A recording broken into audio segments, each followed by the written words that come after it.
What's going on? What's going on, everybody? Come on in. Come on in. We're gonna get right to it today. I know it's Monday.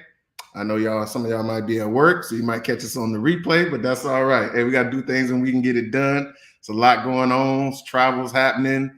People getting on set, trying to figure out what's gonna happen with this hurricane. Everybody keeping their eyes glued to the tropics. So we're not gonna waste too much time and get right into it. So really happy to have this guest today. What can I say? If you don't know this man, I don't know where you've been. You must not watch much TV, must not go to the movies much. Birth of a Nation, Loving, been on Atlanta, Queen of the South. I mean, I could go on and on and on. I'll be here all day. We won't have time for all that today. So, number one streaming show, I guess I should say, on Netflix, Dahmer, the Jeffrey Dahmer story. Everybody's talking about it. I've seen so much on my timeline. People scared. People, they can't get through but 2 or 3 episodes. They think the devil about to jump out the closet and get them. All kinds of stuff I'm seeing on my timeline. But you cannot deny that the work of the actors, the writers, the people that shot this have done a remarkable job, and they're probably going to clean up when it comes to award time. So I wanted to go ahead and do this as soon as possible today. I'm going to bring him on. I'm waiting to see him coming in backstage. I don't know if he can hear me. Let's see. All right, so we're going to bring him in right now. Let me show a couple little pieces here. Some of his scenes in action here. I got a couple stills y'all can check out real quick. Y'all see him right there with the man getting baptized. This first look here, I can't wait to talk about this because this was when he first saw it. And that look told a whole different story when he first met Mr. Dahmer. So without any further ado, let's bring him on in. Mr. Chris Greene, what's going on? What up? How you doing, young man? I'm doing pretty, young man. Yeah, I'll take it. We gotta keep each other young. You know what I mean? So that's yeah, right. That's right. Surrounding, I'm not driving and doing this. I am pulled over. I'm running a lot of errands and whatnot. So for your viewers, is gonna be like, oh, this man is in the car. Nah, not doing any of that. I'm being safe. So listen, no judgment here, because like I say, we got a hurricane coming. As soon as I get done with this, I'm gonna start finishing up some things that I got to do. So I just appreciate you squeezing in this time. Like I said, I normally would maybe do prime time or on the weekend, but we got to do what we got to do because stuff is happening, brother. So before we get to Dahmer, like I said, I want to let you tell the people a little bit more about you. I mentioned some of the shows, some of the great work that you've done, but just talk about how you got in this business, and if you want to add some of the things that you've done and accomplished. Oh, by the way, my co-producer on Black Unicorn, award-winning. Yeah, man. How did I leave that out? All day, man. I don't know how you left that out, man. Hey, listen, our boss lady gonna be mad at you, man. You better get on it. Hey, blame it on age, not the mind. So yeah. Right. So yeah, just tell them a little bit about you, man, and we'll get right to it. Yeah, man. What you want me to tell them? How'd you get going? How'd you wind up coming into being an actor? And what did you do to achieve so much success that you've had? I mentioned some of the bigger titles, but you've been working pretty consistently now for going on 20 years. And that is remarkable in and of itself. Like I said, we could do a whole show just on what you've done and what you've accomplished, not to mention starting Life of an Actor, which is yeah, that's right. Brownie points. You get. Listen, if you're not getting these bookings, if you're not getting these callbacks like you're supposed, you need to come on over to Death Row. You dropped a little bit, so I'll keep talking until your thing unfreezes. But yeah, my man here started Life of an Actor. This is the acting group that I study with on a week in and week out basis. He started it. He's the coach. He's the guru, and he has helped me and so many actors immensely. I can't tell you how much. And then obviously helped me with creating my own content and Black Unicorn. So always got to give him his prop. I see you better now. You good? Yeah. I guess somebody was trying to call or whatever. I don't know what happened. So I'm trying. Oh, okay. Yeah, you probably had a text or a call come in. Right. So I think So we're yeah, good. I just think we're good briefly now. I think I got tell rid of us, this. how you started doing all this, how you got all this success. Far from successful, as far as my standards, but I am grateful. Yeah, man, it was, I was never really wanting to do the acting thing, man. I was going to school for music, and I was going to HBCU, Winston-Salem State, Rams all day. And around the corner from there, like probably about 10 minutes, 5-minute drive, like, I don't know, 10-15 minute walk, was North Carolina School of the Arts. And they, at the time, man, they were like top five, performance art schools. I think, um, you know, maybe I think Jada Pinkett did some stuff there for a while, but like, Hmm. when they first started getting recognition, but they've had a plethora of actors come through there, man. I mean, just solid actors who are doing their thing right now on stage, doing their thing on film, TV. And I was able to sneak into a couple of classes, man, and I caught the bug there. I had a friend that I was cool with that is, I think he's into producing now. I'm not sure. We kind of lost touch, but um, he was writing, going to school for writing at the time, and he was like, "Hey, man, I'm helping out on a senior thesis film. They need background actors. You want to come through and just chill." And I was like, I don't know nothing about no acting. I don't know nothing about that life or whatever. He was like, yo, it's gonna be girls there, and it's like at a club afterwards, so like you can have some drinks like down the street. Where I was like, I bet I'm in. Like you ain't gotta say nothing else. Um, and as I was on set, just watching what they've created and what they did, man, it was it was crazy to me. You know what I mean? Like it was just mind boggling that these people could come together and create something so realistic. You know what I mean? Like with just, and this is, remember, these are students, so they didn't have a budget, man. They were just, putting together what they can shoestring wise, and it looked phenomenal, man. And they shot. I think the film is still on Amazon, if I'm not mistaken. And you might catch me like I'm in the background. Well, I got bumped to a featured extra, Hmm. but because I was rocking some Steve Maddens at the time. Steve Madden was popular back in the early 2000s, man. We dating ourselves, but these youngsters don't know nothing about that life. But Steve Madden was like popping back in like Oh yeah, 98, 99, 2000, 2001. with And I them had on thick some heels. shiny ass. Right. And I had on some shiny ass Steve Madden's, man, the director, the student doing the film at the time. He's a teacher there now, professor there now, but Lavender Gill, he caught my shoes, man. It was like, yo, come here. He's like, stand right there. And I was like, all right. And dude, it's so embarrassing, man. Like you think back, humble beginnings, right? And Yeah, I remember we had to keep calling cut because every time the camera would dolly in, my dumb ass is sitting there looking at the camera like, you swipe yeah, the camera. yeah. And he's like, the director's like, yo, he's like, listen, man, you don't just stand there and look at the guy. Don't look at the It's camera. not a music video, Chris. Right. Hey, shit, I thought I was in a Puff Daddy music video or something, man. And so, yeah, man, it was an experience, and I caught the bug there. From there, I was like sneaking in the classes over there, School of Arts. Don't get mad at me when you see this. I was sneaking into class. If y'all want to send me the bill, cool.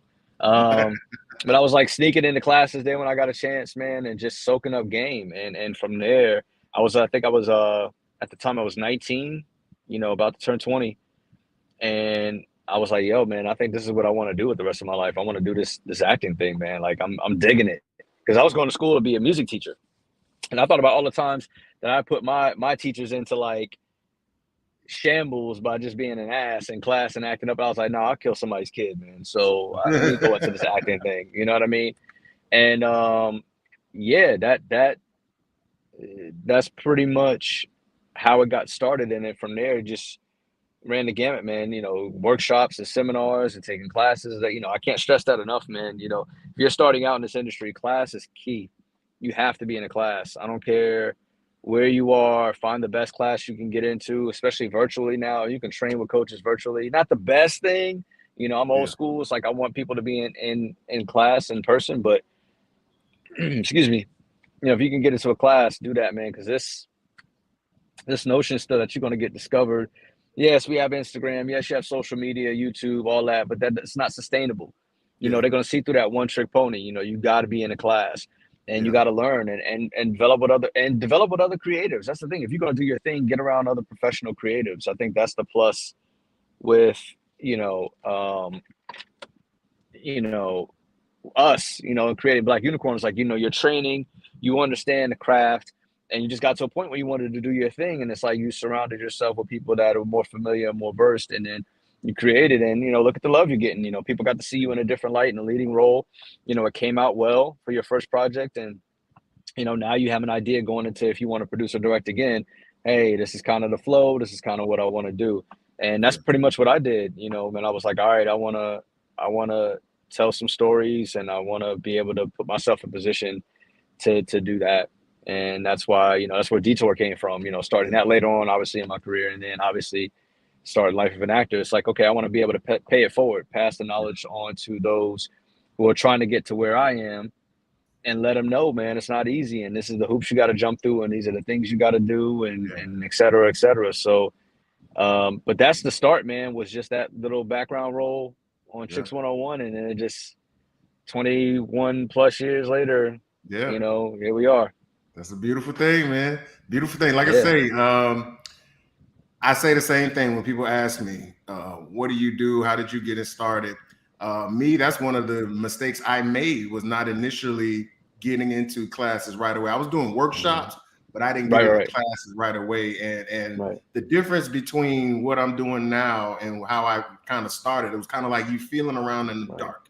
And like your natural talent can get you a few roles here and there, but then you wonder, how am I really navigating this thing? How am I getting the right agents? How am I putting my self-tapes together properly with a good structure and everything? And all of that comes from classes. So I tell people all the time, younger people who are going to watch this, the proof is in the pudding. And since I've been working with this man, things have just accelerated. It was like putting gas on the fire. So get in those classes, guys. If you ain't getting it right, come on over to Death Row. You know what I'm saying? You know what I'm saying? Look, it's funny, man, because we talked about this in class, and one of your classmates, she told me, she said, you're always bragging on your students, but you don't brag on you enough. And I was like, what do you mean? And even our studio mentor and the OG, Dennis, shout out Dennis Neal, he's the reason why you guys have access to me. I mean, I was teaching before that, but Dennis really got me in the mindset of, if you're going to take this all the way, you gotta be thorough with your stuff. You know what I'm saying? Like, you gotta be a person that people can trust going to and telling these stories. So Dennis, like, the foundation was there.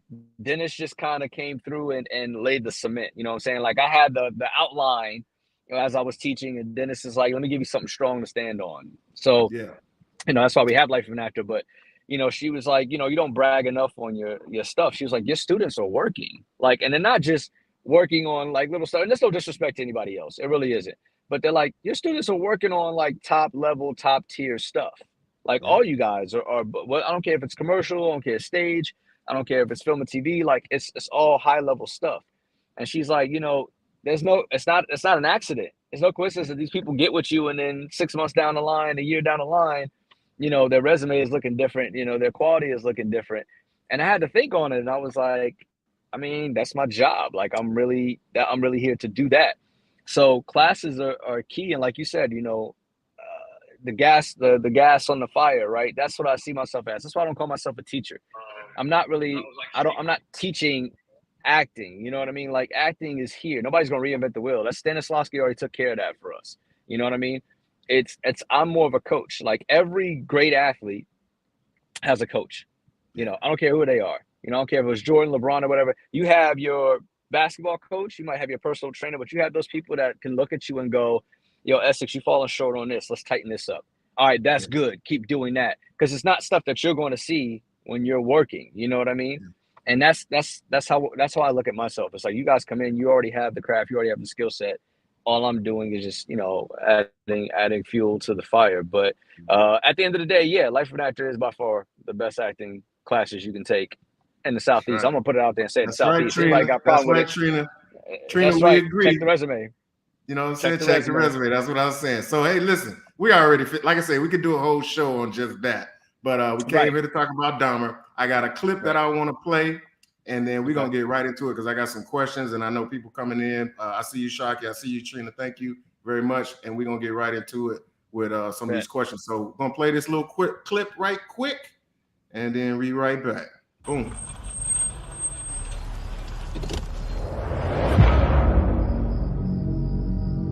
You been drinking tonight?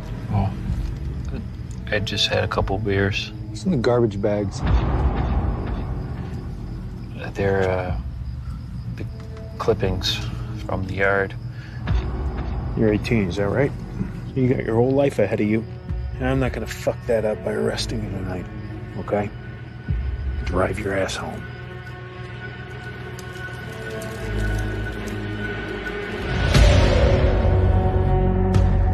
Hello, this is Glenda Cleveland. Can you send an officer to the Oxford apartment? Somebody is either being hurt or killed. What do you want me to do, Miss Cleveland? Your job. Can I listen to your heartbeat? How many you heard?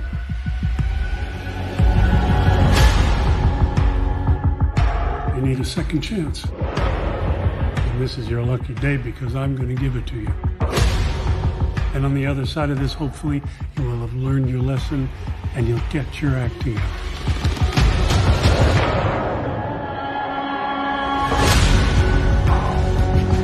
This man tried to kill me. You're saying there's nothing you can do about that? Yes. I called you for months. For months. Somebody is being killed. And our people don't count. No matter what we do, they never listen. So you're saying that one of the victims had actually managed to escape, and two of your officers escorted him back to Dahmer. Wait. You're just gonna let him take this baby back inside? Ma'am, let us do our job. This is out of control! Look at me! Look at me, motherfucker!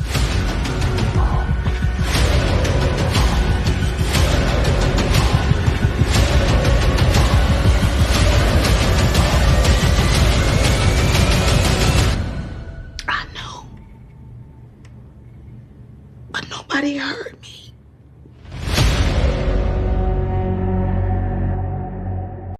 Ooh-wee! Man. So I chose that out of all the promotional trailers and clips that was out. I chose that because to me, as much as it was about Dahmer and his sickness and his depravity, it was about how the system enabled him and let him get away with this for so long.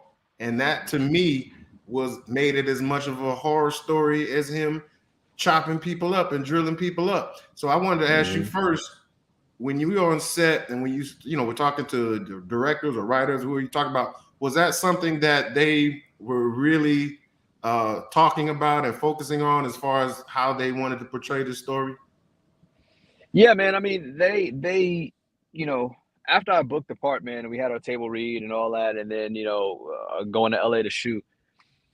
Paris Barclay, phenomenal director. If you don't know who that is, you look him up. This brother's directed every bit of episode, every dope episodic there is out there to direct. But Paris Barclay, that was the one thing he did tell me was, he kept making the point and emphasizing the point that, it's not about Dahmer. It's not about Dahmer. Like he was telling that to all the actors, at least from what I could hear, and even telling to me, it's about your point of view of this man. So the best way I could equate it is, and kudos to Ryan Murphy and all the writers on this show, man, and even the producers, because even Evan, you saw it. Like if you watch it, Evan is a producer, Richard Jenkins is a producer. Kudos to these guys for not wanting to tell and regurgitate the same story of he killed people, he's sick. Yes, we are aware, we get that. Yeah. I like the fact that it was almost kind of like if you really watch the series and how it's done. It's told from Dahmer's point of view, but it's also they put the emphasis on how people react to him. You understand what I'm saying? So it's like if you look at it's almost like if they were telling the story of Jesus, right? It's like we all know the story of Jesus, whether you're religious or not. You've all heard the story and know the story of Jesus, but it'd be like telling that story and then having everybody else's account of it, like the apostles' account or the Mary Magdalene, and all these people like who have Moses, all these people who have heard the stories or witnessed the account of Jesus. It's like seeing their reaction. When you hear the stories about these great iconic people or these notorious people like a Dahmer, it's always like the spotlight is always on them from their point of view, and it's always on them, and it's always from the inside looking out, right? Yeah. Oh, well, you guys think I'm crazy, but I'm not crazy. I'm sanitizing the world, or I'm doing whatever. With this series, it seems like it's the outside looking inward toward him. It's, why are these people reacting this way to me? I'm not doing anything wrong. And then you hear the people say, well, because you're crazy. You're killing people. You're targeting people. You're drugging people. You're doing all this stuff, and you're getting away with it. And it's not right. There's got to be something wrong. And as you watch later in episodes, I mean, I'm pretty sure everybody's seen it at this point. Obviously, it's #1 show. But when you watch it around, like, scared, man. It's people that still got to work up the nerve to see it. So hopefully, I know. There's more than just blood and guts. Like, this is a right. And the thing about it is they don't really. Right, and the thing about it is they really don't show a lot of blood and guts. It's really not gory. It really, it's like if you watch the Saw movie, it's the theater of the mind type of horror. Yeah. Right. If you watch the Saw movie, you can watch this. Yeah. Because like Saw movies are by far 10 times worse than this. But I think what creeps people out is this is real. Like Jigsaw is based on serial killers. He's not really really a killer. Yeah. Dahmer really existed, So I think that's what's messing people up about it. I tell you, I shared it with you because when I posted to promote you being on the show, there was a young lady who was best friends with one of his victims. Right. When I saw that, it turned it for me, because sometimes, we can be so desensitized from things and just looking at, it's a new show, it's cool, real life. And that it kind of like, wow, this is something that really, and at the time, I was in, I don't know, high school or whatever when this happened. So I was aware of it, but I wasn't like clued into it, because, you're in your own world when that age. So to see it now and to realize the impact that it had, and to see how the system failed us and continues to fail us, that's what really makes this, in my opinion, one of the best shows that have ever been done. I wanted to ask you about this. I showed this picture here of you. This is when you first, this is when you first see him. Yeah, yeah, you get all trimmed up. Huh? Terrible.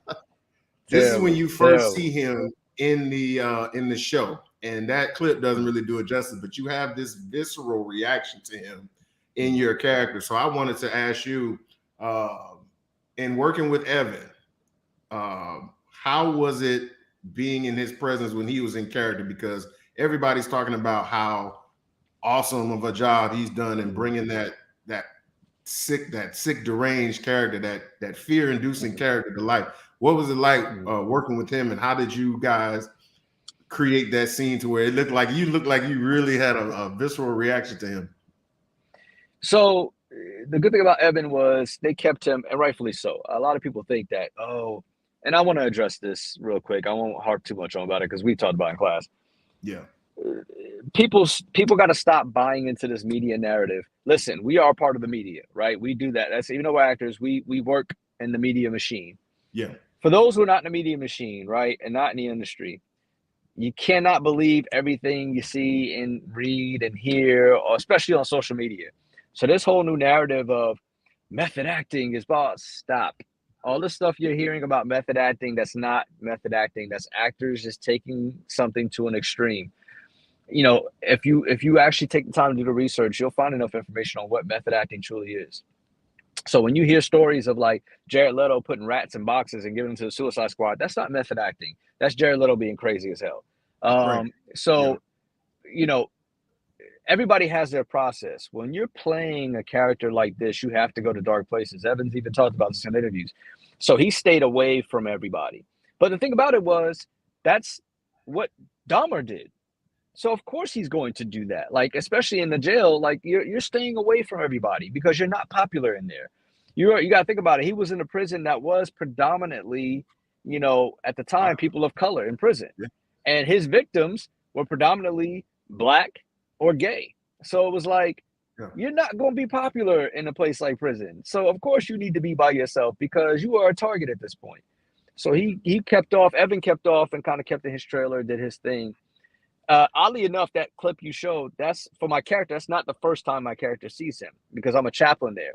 I've seen him a couple of times, but this is the first time that he's approached me and said anything to me. So I've seen him, and he has his reputation. But my choice and my thought as the character, as Chaplain Adams, was, here's this guy coming up to me, and I know he's not all up here, and I don't know what he's gonna do.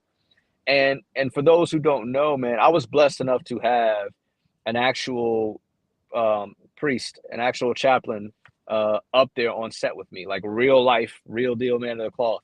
And it was so funny because when we would walk together at places, the background was looking at us like they would be cutting up or they would be cursing. And then me and Father Michael, that was his name, Father Michael. Me and Father Michael will walk around and they'd be like, oh, okay. And I'm sitting here like I'm looking at them like I'm not the real deal. This is who you need to be doing that to. I'm good. Because I done messed up and cursed a couple of times with this thing on, and I had to look at Father Michael like, oh, my bad, But talking to him, and it was funny because Father Michael was, I think he was in his mid-30s, maybe mid to late 30s, and he's from Michigan. And he started his parish or preaching out, or I forgot what they call it in Catholic. It's ministering, I guess it is. And forgive me if I'm wrong for that, but he started out in Michigan. And I remember talking to him, and I asked him, I said, man, have you done this in prisons? And he's like, yeah, I've been around some of the worst of the worst. And I'm like, man, he's like, well, you have that initial fear as a human being, but then you also realize, like, at the end of the day, God is my bodyguard. So there's nothing anybody in here can do that's more scary than the thought of betraying God. And and people know me, I'm not very religious, I'm very spiritual, but I'm not very, like, I don't subscribe to the idea of specific religions because I think they're divisive, in my opinion. That's my opinion. But listen to him talk. He broke it down in such a way where you didn't have to be Catholic. He broke it down the way he said, it's funny. He said, this uniform, this collar, he was like, it's not necessarily the black, they wear all black. He's like, it's the collar. He's like, this collar is almost like it's a notorious symbol. It's an infamous symbol. He said, it's like McDonald's. He's like, you could not speak a lick of English in America, or you could not speak a lick of whatever that country's language is when you go there. But if you saw golden arches and nothing else, you know exactly what that sign means. You know there's food there. And he's like, it's the same thing when they look at this collar. So when I was talking to him about that, he said, when you go to prison, oddly enough, there's almost like a protection. He's like, like when guys who murder, like pedophiles or people that were, and again, I'm not co-signing, it's not condoning, but the mentality is when these people, who avenge like kids and women who have been, and older people who have been taken advantage of or killed or beaten or raped, it's like when those guys go into prison, they're almost like superheroes. They're like, yeah, man, I'm glad you took care of that dude that did that to that little girl and blah, blah, blah. Yeah. It's almost the same thing with, when a priest goes in or somebody of religion walks in. So you walk in with a Bible, it's like most of those inmates are like, nothing better happen to him. Nothing better happen to her, because they know you're there essentially they know they may not ever get out, but hopefully their souls will be saved and they won't go to hell and blah, for the things they've done, they want to repent. So when he told me that, it was like, okay, now the narrative in my head was, this guy's approaching me and he's killed a whole bunch of brothers. He's chopped them up. He's ate them. He's not right up here. But he knows I'm a chaplain, so he probably is not going to do anything to me. I need to be on guard, but I need to be careful.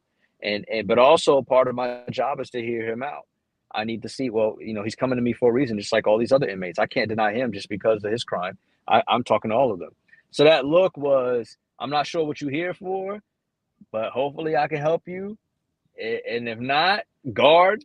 You know what I'm saying? Like it was kind of this uncertainty with Chaplain Adams. And then if you watch the scene, he goes, hey, can I talk to you for a minute? And the way Evan says it, I know instantly at that point, you got something on your heart you need to get off. So, all right, cool. Let's go, and we'll go and have a little church real quick. So it was crazy seeing, and having that interaction, because I'd seen him before that in the trailer, obviously. The first time I saw him, though, when I got to set and he came out of here in makeup, I got to tell you, man, it was eerie. Yeah. How and you guys see it on the series, how much he looks like Dahmer. It was eerie, man. It was super, because I've seen Evan, obviously American Horror Story, X-Men, Yeah. You know, WandaVision. I Yeah, was he used to seeing him transformed. just He transformed. right. Oh man. Yeah. Oh man. By far, and this is no shade to anybody else. I will say Evan Peters is by far the most committed actor that I've worked with thus Wow. far. Like, I mean, you can't stayed in deny. it the whole time. Yeah. Yeah, you can't deny. If you watch any part of the show, you know he was locked in 100%. Yeah, what's up, LJ? Thank you, man. 100%. Appreciate you. 100%. Yeah. Man. Hey, if you're watching on LJ, YouTube what's or happening, Facebook, man? yeah, if you're watching on YouTube or Facebook, I can't see your comments. If you have questions or comments for Chris, go ahead and drop them in there. Like and share, subscribe. Y'all know the deal. So yeah, Right. bro, like I say, his performance, you can't deny it. It's undeniable. So Right. you mentioned you saw him come out. It's eerie. What was y'all process before you guys started the scene? Did you guys talk out of character, or did you have any type of interaction before that, leading up to it? Not at all. Not at all. We were getting mic'd up. We both knew it was a heavy scene because people don't realize that scene is, if you watch it, it's like 5 minutes or whatever. But if you notice, it's just us. It's talking. It's nothing but dialogue. And that was my audition scene. I had a 2-page mountain. That story I'm telling about, you know, the 2 criminals that were with Jesus and they were getting sacrificed along that. People forget about them. And, you know, if they were going to hell and all this other stuff, that was like a 2-page monologue, man. It was just me talking. And obviously they had to chop it up, you know, for TV, but there was more to that story. And when I'm sitting there doing it, I was, you know, in my focus, and Evan was like, look, man, the only thing he said to me was, whatever you need, you know, I got you. Like, I'm just going to be listening. And he was like, you know, I'm going to be here. So I'll play off you. I was like, yeah, that's all, man. I just need you to be present. He was like, all right, cool. From that point on, man, we were locked in as Chaplain Adams and Dahmer. And interesting story. And this is for the actors out there taping. Thing is, you know, we get these scenes, we get these lines, we got 24 hours to turn them around, et cetera, et cetera. You know, I'm not going to give you all the gems because if you want them, you got to come to class. You know what I'm saying? You got to come sign up. And hey, but I will give you this. And even if you ain't coming to class, this man tapes, you know what I mean? He can help you out with the taping, the coaching and on that. That's you got to plug everything, brother. That's plug true. it. That's true. That's true. That's true. I will say this. When we got done with the scene, and I'll go back talking more about being in the scene, but when we got done with the scene, I remember Evan stood up and he looked at me, he just nodded, and he just walked away. You know, still kind of carried, but he just walked away. And I was like, cool. All right, great. You know, I'm on the call sheet, respect what I did. The director and writer come over and they were like, man, that was beautiful. Good job. And both of the, you know, Paris is black. The writer's name, forgive me, I forgot his name offhand, but he's also a brother. Like, he's wrote a couple episodes. I want to say it was Alan. I can't remember. It's in the credits, but they were talking to me and were like, good job, man. We could tell you really prepared. I said, yeah, this is my audition scene. Both of them stopped in their track and they said, excuse me? I said, yeah, this is my audition scene. They were like, this scene was your audition scene? And they both looked at each other like, why would casting send that to you? And I thought I was in trouble. They were like, no, how could you ask an actor to prepare it? Like, this is not something that you prepare in a day or two. They're like, this scene, like, you need time to prepare. And I was like, dude, I literally I remember getting it. I didn't even have 2 full days. I had a day and a half at most. And so it just goes to, I say that to actors to say, sometimes even the directors of these shows don't realize the amount of work the audition is taking. That's why I tell people, auditioning is your job. Like, working on set, that's the easy part. People think getting on set, oh my God, that's the hard part. Guys, that's the easy part. The auditioning is the tough part because you don't have the director there. You don't have the props there. You don't have all that stuff to prepare you. You got to figure out, make a choice and go with it. Because once you get on set, they're going to help you fine tune whatever it is you need. So Chris, hold on. Because now, okay, we got to put a pause and then come back to what we were talking about. How often does that happen where director, writer, producer don't have a say in what your audition was? I thought they... No. How does it typically happen? Right. For episodics, man, what happens is, you know, once a script is approved, casting gets that script, and then casting selects the size based on the breakdown that they receive from the producers. Okay. The directors are not. Yeah, the directors are not the high man on a total poll in episodics unless they are showrunner or executive producer. If they're just like a hired in director, all they're doing is directing. They got no pull on anything. They could come in and say, hey, I work with this actor or whatever, but it's typically going to be the showrunner making the selection from casting, or the writer of that episode or producers making a selection as far as TV. So they were kind of shocked. Yeah, they were kind of shocked that scene was sent out. They thought it was going to be like one of the other scenes where I had just a few lines, kind of, you know, because Chaplain, I'm one of the few characters in the show, not actually based off of one real person. Like Chaplain Adams is a culmination of two chaplains that he dealt with, and they mixed it into one. So he's not the main one. They did two, and I don't know why I didn't really ask. I didn't want to, because that didn't really affect my choice as far as, you know, okay, cool, it's not a real person. That gave me more freedom to play a little bit. Yeah. But he has characteristics from these two other chaplains. So, but yeah, man, the auditioning, that's why I say the auditioning process, honestly, in my opinion, is just not, it's not good. It needs to be reworked, man. It just doesn't afford actors to actually showcase what we can do, because again, you know, that's why the audition is so much more important. You got to come in, you got to make a choice, stick with it, and go. And if you don't have time to really do that, you know, you can't give me 6 pages and tell me I need it in 24 hours. You know, my whole thing is, and I've stuck with this. I've said it because I've done casting. Obviously, you know that, but I've done casting on feature films as well. My thing is, casting directors as a whole need to take a solid year of acting classes, and I bet you the audition process would change. Yeah, I bet the bank on it, because they don't realize the amount of work that we go through to do this, man. That's why directors who used to be actors, they're so much better to work with for actors, because they speak our language, you know, opposed to directors who've never done it. But, you know, that's just my 2 cents. I digress. But yeah, they were all impressed, man. They loved the scene, and we felt that, and I loved it because Paris locked down the set for us. He was like, we're going to do a blocking rehearsal. He did it for everybody. And then he made the crew and everybody leave. It was just him, the writer, me, and Evan, and the AD. And he was like, let's run it again. And, you know, he really wanted us to feel comfortable with where we were.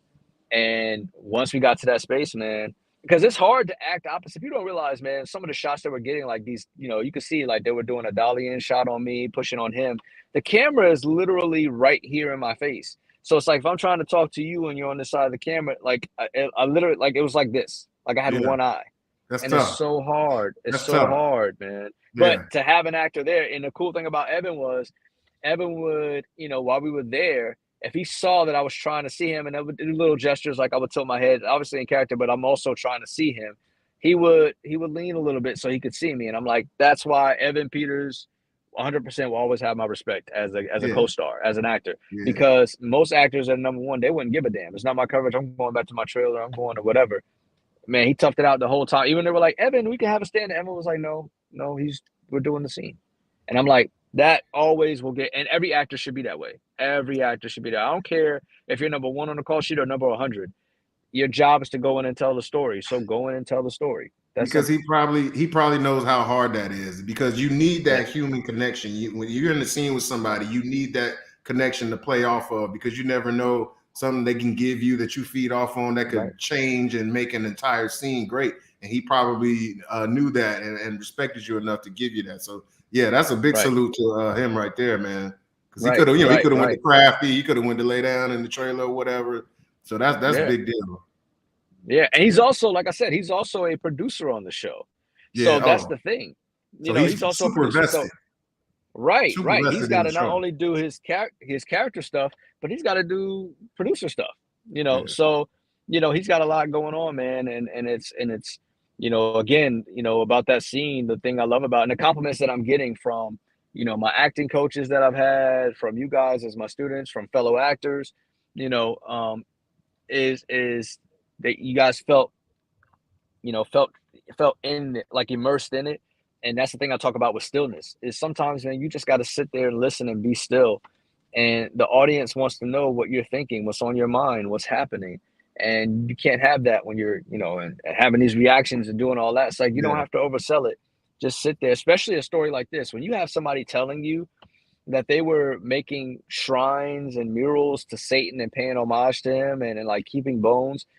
If you were in a restaurant and some random dude just came up and sat across from you and was telling you this, you're not going to, you know, you're not going to be as Essex. You're not going to be like, oh man, I'm just right. You're going to be looking at him like, this dude, hey, can I get my check? You know what I mean? Like, you're going to be, okay, you're not going to make any sudden moves, because to you, this is somebody who doesn't seem stable. So if I do something the wrong way, he might try to jump across the table and do something to me, because he's not of sound mind. So you would sit there and you would just listen.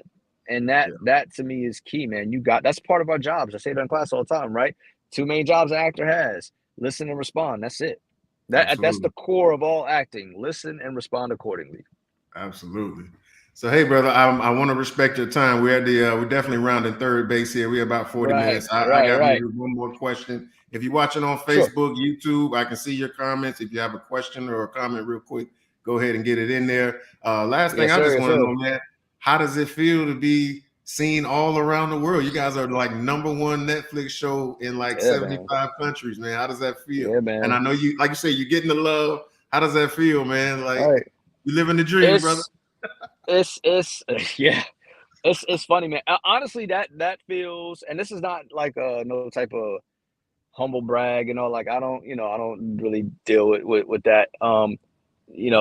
Honestly, man, I'm appreciative of it, but it's also like, I've been doing this for so long. It's like, I'm glad the respect is coming in from like the fans and other people. What's making me feel, the fuzzies inside per se is actually getting the love from my peers, from you guys, because you as actors, whether, even if you're not my student, you're still a fellow peer, even as my students, you guys are still my peers, to get that love from you guys, because you understand how hard it is to be vulnerable, put yourself out there, tell a story, and actually have people enjoy it. That's the thing, especially a story of this magnitude, because at the end of the day, the main thing I saw was, I don't want to glorify Jeffrey Dahmer. And it's like, this is not glorifying Jeffrey Dahmer. It's bringing into your awareness, this is what this kid was able to do. And if you watch the series, at certain points, he even is commenting on, I think there's something wrong with me. Yeah. And the fact that his family and people around him are just like, man, you good. You just need to go to church. Oh, you just need a girlfriend. This is the type of, system back then. And even now, the type of system that we live in this country, where when somebody is crying for help, the response is medication, go to the gym, go to church. The response is not, well, how can I help you? That's the issue. His dad, who was brilliantly played by Richard Jenkins, by the way, he was super enabling to his son. Right. Like him and the crazy mom. Like that's that was a joy. I hate they cut our scene shorter I don't want to give anything away, but the scene I have with myself and Molly Ringwald and Richard Jenkins, they cut that short because they wanted to get to Richard's emotional scene. Again, I put up on my Instagram, and I tell you guys all the time, being humble doesn't mean that you belittle your accomplishments or your gifts. You know what I mean? Yeah. And I put on Instagram, after Rob Moss, shout out to Rob Moss, teacher over at a phenomenal teacher over at Truthful Acting, but he was my teacher and good friend of mine to this day, and we share stuff, and he's amazing.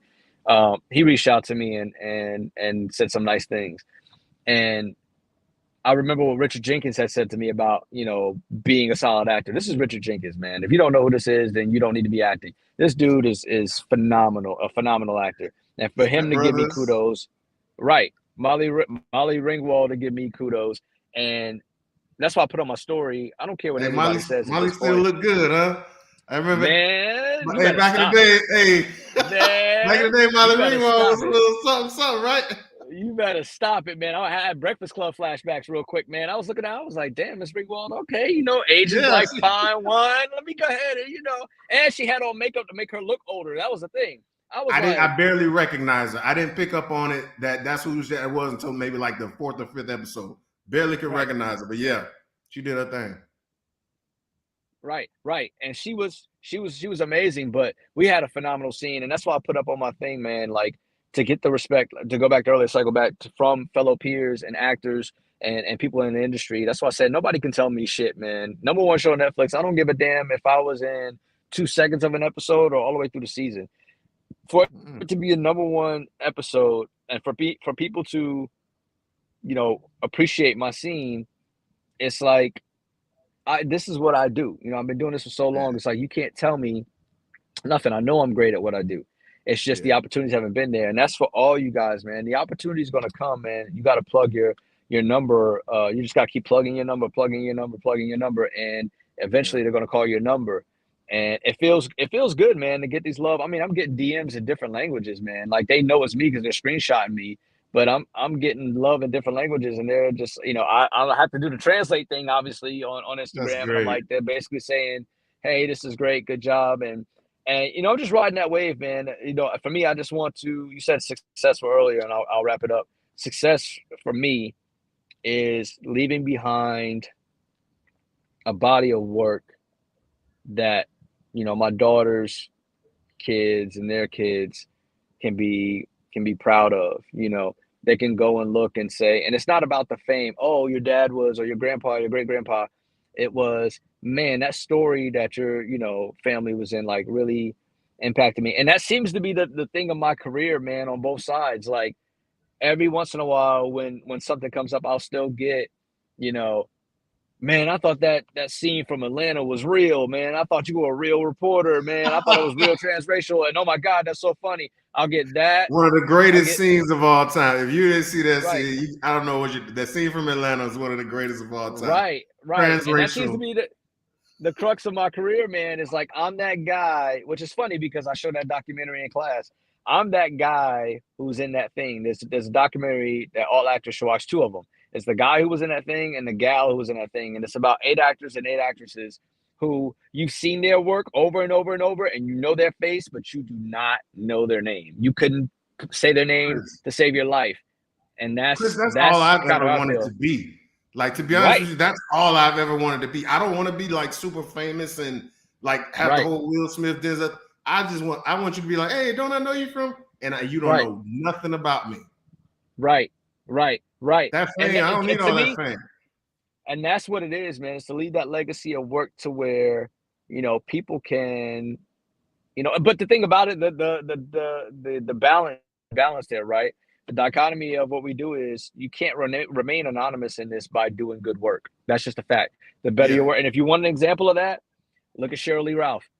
I mean, Yeah. we've been on game. We've been Yeah. on game, but as actors, but the world now know. Oh my God! And I love Yeah. when they say, "Oh, she came out of nowhere." This woman's got almost a 40-year career. You better stop it. You Yeah. know what I'm saying? Like, but She was it's black because famous. she was right. She She was was black like, "Oh, famous. Now she's we know her, famous. we know her," and now everybody knows who she is. And that's. Yeah. But when you keep doing solid work, that's going to happen, especially in the age of social media. So, you know, the big bro, Neil Brown Jr., shout out to Neil Brown, man. The big bro talked to me earlier today, man. We had a nice long conversation. He was showing me love. You know, he watched the episode and he told me, man, which I seem to have the same trajectory, not the same exact path, but kind of in the ballpark that Neil's having. And he told me, he said, you know, I know you're frustrated because you're trying to get to a certain point, but he said you keep turning out solid work, and it's going to get here before you know it. Essentially, is what he was basically telling me was, you know, that because if you look at Neil's career, it seemed the same thing. Like all of a sudden, out of nowhere, it was like, nah, bro, Neil been doing this for the longest, and he just happened to catch. Okay, boom, here's that one solid work. All right, here's this next one, and then those 2-3 shows that he wound up getting wind up being popular. And it's the same thing for me. He was like, you know, people going, you know, Dahmer, and he told it to me straight up, man. He said he's going to open some doors. And I said, I hope so. And he quickly corrected me, man. That's why I always love this dude. I call him my big bro, man. Neil quickly corrected me and said, you know, I don't believe in hope. Hope is the beggar. He was like, have faith, you know. And I was like, Gyms, of course, because he said, you know, at the end of the day, and it's right. Like I tell you guys, he's like, you keep putting in the solid work. You're consistently working every year. And you've been doing so for at least the last decade. You know, you're consistently working every year. Even if it's only one job, you're working, and that one job winds up being a quality job. So he was like, if nothing else comes out the rest of the year, you know, nobody can say nothing negative about Dahmer. He was like, that's a dope ass show. So, you know, I'm just trying to soak it in, man, and take advantage of it. And then, you know, at the end of the day, create an avenue for me and my folk, man. So if Dahmer opens up the doors and allows me to make some moves, then, you know, people think LOA taking over now. It's going to be a problem. Oh, yeah. It's going to be a problem. Like I say, man, So, and we'll start to wind it on down here. right. I talked to you about this other week, earlier last week, and just because I saw how monumental this show was growing, but also just to give you your flowers, man. Like I've told people who hit me up in the DMs and stuff, I say this guy, we started about 2 years ago, and I regret not starting 2 years before that. But timing, brother, timing. It started with you and Dennis Neal. Shout out to Dennis Neal. We had probably the greatest workshop at least that I've ever attended, that probably any other actor has ever attended. And it started an acceleration for my career. I had books and things, I could say I had a resume, but it started an acceleration that people are seeing now. I'm in the midst of probably the best run I've ever had, the best year I've ever had. Yes. Still got a couple of little disappointments that I won't talk about. Right. Being with you, being with our classmates, that iron sharpening iron, that group of people that you can be disappointed with, be celebrating with, and have a tribe of people is invaluable. So I tell people that all the time. So I congratulate you. I give you your flowers, and we're gonna keep it going. Like I say, LOA for life. Y'all need to come on over to Beth. You know what I'm saying? Get your shirt, get initiated, get booking, get callbacks, and get to work, man. So congratulations to you. I see thank you, brother. How y'all coming in late? Where y'all been all this time? Where you been, Marcel? Everybody coming in super late. It's all good, man. They're gonna hear about it later. I know it's Monday. I know it's Monday. Nothing, I got stuff to do. That's right, Chris. Hey, that's my brother from another Chris Smith, man. That's my brother, man, from the Knee High Tree High, man. That's my brother. I know he's white. He's just pale. We light skinned. That's all it is, man. I've known Chris. I've known Chris for going on.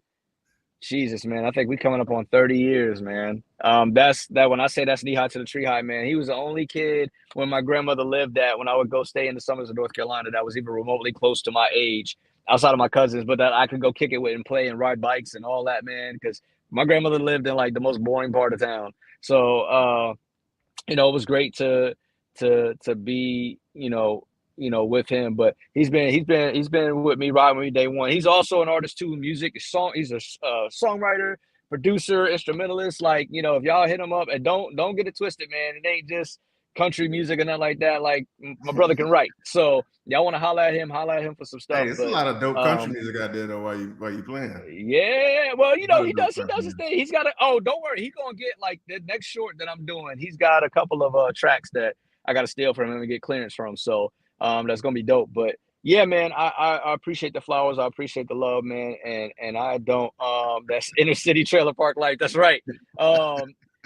It's nice, man, to have that, like I said, that respect. And again, I appreciate and got love for all my students, man. You guys keep me motivated, especially this core group that I have now, man. You guys everybody's working, everybody's doing work, everybody's showing up.